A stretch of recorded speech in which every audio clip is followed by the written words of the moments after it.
पोक्सोमधील आरोपीला अवराज शहाजानी पोलिसांकडून अटक।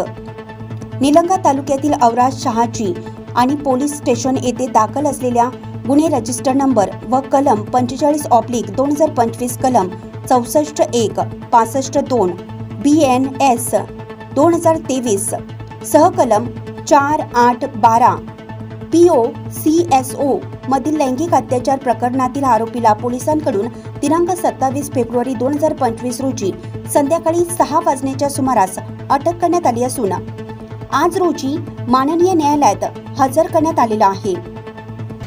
पोस्टे अवराज शहाजानी तालुका निलंगा हद्दीतील घटना असून यातील पीडित मुलगी अल्पवयीन ही 8 वर्ष 10 महिन्याची आहे। सदरची घटना ही 26/2/2025 रोजीची दुपारी 3 वाजताच्या दरम्यान घडलेली घटना आहे।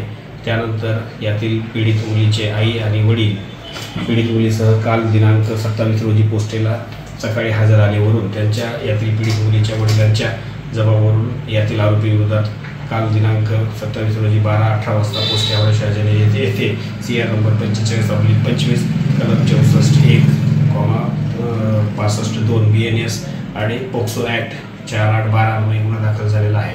गुन्हा दाखल होताच यातील नमूद आरोपी इमाम शेख वय वर्ष 28 राहणार हलगरा तालुका निलंगा यास तात्काळ ताब्यात घेऊन त्याला सदर गुन्ह्यामध्ये काल दिनांक 27/2 रोजी 18:33 वाजता अटक करण्यात आलेली आहे। त्यानंतर यातील पीडित मुलीस तात्काळ वैद्यकीय तपासणी कामी उपजिल्हा रुग्णालय निलंगा येथे पाठवून वैद्यकीय तपासणी करण्यात आलेली आहे।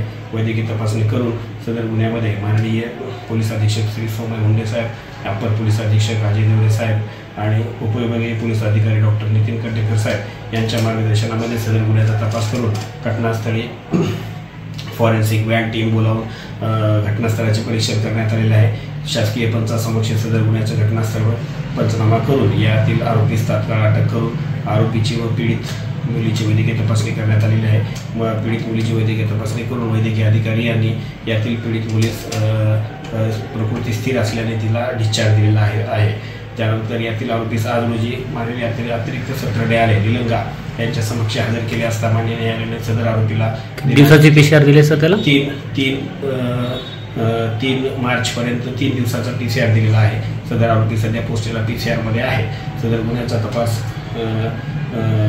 सुरू असून यातील आरोपीच्या पण वैद्यकीय तपासणी करण्यात आलेली आहे। पीडित मुलीची प्रकृती स्थिर आहे।